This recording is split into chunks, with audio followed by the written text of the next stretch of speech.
Talk us through the penalty, because it looked like a pivotal moment in that game last night, and you didn't seem to flinch. No, it was just another day, you know. That's my job. I'm there to do that. It's been a long time coming.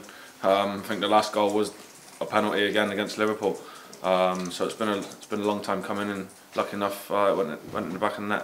What goes through your mind when you're putting the ball on the spot at a time like that, because it was such a lot riding on that goal? Yeah, definitely. But the main thing is just to stay calm and do what I do in training, and just practice and put them in. Are you now the official penalty taker? Because I know Maxwell went down, and I know sometimes clubs have systems, whoever gets fouled takes the penalty. Are you designated man now? I'd like to think so, yeah, definitely. But it was one of them things. It was just a moment, picked up the ball and put it on the spot. Nobody argued with you? No, definitely not. And, well, they might have if I missed, but lucky enough it went in. Just take us through what that means for the players. I mean, for example, what was the mood like on the coach coming back? Yeah, positive, of course, because we've left it obviously in our own hands. You know, we've getting that point last night, we're getting back out of that relegation zone, and we've got one final push at the weekend now. In terms of that picture down at the bottom, did you see what happened at Everton last night? Do you sort of take that on board as well? Yeah, of course, but I think you could have wrote them off anyway. Obviously, if we won, it might have been a bit different, and them losing, but it wasn't to be, and now it's out of obviously us and Leeds. So yeah, all riding on Sunday. So what happens between now and Sunday? What are you going to be doing? Stay calm. We'll go back. When I go back over the bridge now, we'll do the videos on Newcastle and get ready for that. Does it make it? I mean, it's a really interesting scenario, obviously, with those two games now. But I mean, former manager at Newcastle, a couple of former players that used to be at Burnley. I mean, all adds to the mix, doesn't it? Yeah, definitely. But in our hands, there's only another game, you know, and another one, a big step to survival in this league, and hopefully we can do that. What do you think it's going to be like, Turf Moor Sunday? No, it'll be packed. It'll be buzzing, and it's something that we can give back to the fans. We've not really given them a good season this year, and hopefully we can send them off happy and staying in the league.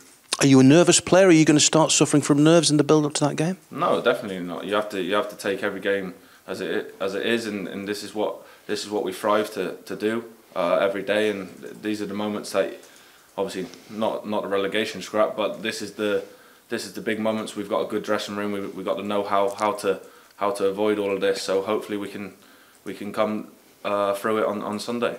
You've been here a while, and I think you'll have suffered maybe just one relegation, am I right? Yes. Yeah, but then promotions and Premier League's survival and everything else. Have you ever been in a situation like this where it's down to the final 90 minutes of the season? No, definitely not.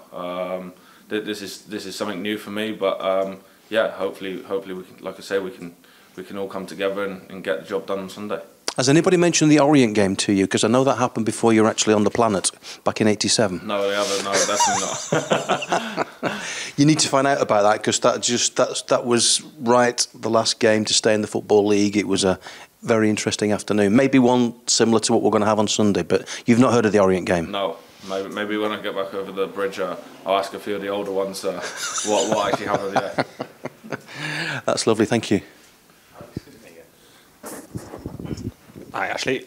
Just quickly on last night, when Steven Gerrard came in to speak to us afterwards, he was pretty adamant he should have been sent off for the elbow on Tyrone Mings. I just wondered how you saw it at the time, and have you seen it back, and any thoughts?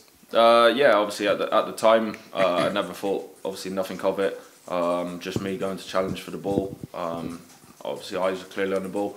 After seeing it back, maybe I've caught him, but it's no intention there to do anything. If you watch my eyes and stuff, my eyes are obviously on the ball, and unfortunately, yeah, I did catch him a little bit, but we played on, and yeah, there's no decision to be made on that. Did you feel a little bit hard done by perhaps you didn't get a penalty as well last night, given the one that was given against you on last at Spurs? It looked reasonably similar. Yeah, of course. You know, the consistency of the VAR situation and the refs' decisions they have to improve, because we're waiting 5 minutes at Spurs for a decision, and then the same at the weekend yesterday. Sorry, but something's exactly the same, but probably more clearer than mine. But because my arm was in a stretched position, then they give it. But yeah, it's just something that we need to, obviously, for them to clear up as well. But the decisions are obviously vital, and obviously, as you've seen from the throw-in as well, that led up to their goal, where he was on the pitch. When we seen that back this morning, that was a bit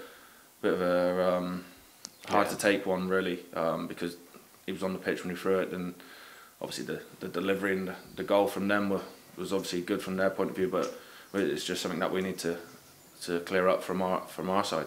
Yeah, you spoke last night about the importance of Nick Pope, and he made some really big saves last night. You had a chance to win at the end with Wout as well. I think, having seen it back, it's some block from Tyrone Mings to stop it going in. How, as someone who gave a penalty away, albeit very unfortunately, and then bounced back and scored a really important goal, how that shows how quickly it can change, I guess, for Wout, doesn't it, in terms of picking him up? Yeah, of course. I think he's been around long enough. As a striker, you miss these chances and you get scrutinised, but now you just look forward to the next game and hopefully put everything right. Where would survival this season sort of rank for you in terms of an achievement? Obviously, you've had some tremendous highs at this club and elsewhere, but how big an achievement would this be, given the way the season's unfolded? Huge achievement, from where we were.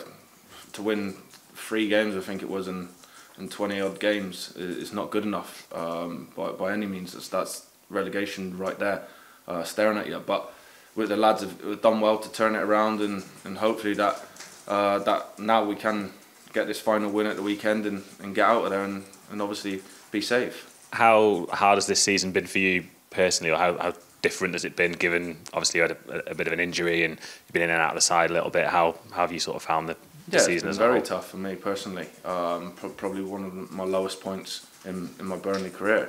But that's just something I always have to stay focused on, stay there, be with the lads, and hopefully just wait for that one chance. And lucky enough, I've had that the last few games. Is there an element of just sort of reminding everybody that you can still cut it at Premier League level when you come back into the team in the last few weeks? Of course, I believe in my own ability. I've believed it time and time again, and that's all I can do. But it's not just about me, it's about the whole collective of the team in the changing room, that we've got one final push on Sunday, and hopefully we can do it. Last one from me. Obviously, massive game on Sunday for the club. How does it impact yourself individually? I think there's an option on your contract, but we're not sure what division Burnley are going to be in. We're not sure who the manager is going to be in. How does it sort of sit with your future at the moment? That's parked to one side. We've got one. It's not about me and my family. You know what I mean? That's a discussion to have after Sunday. With the owners, with whoever's there to speak to, but like I say, that's parked to one side. All I'm concentrating on is to stay in the Premier League, and obviously to help the boys out come Sunday. Top man. All the best for the weekend. Thank you.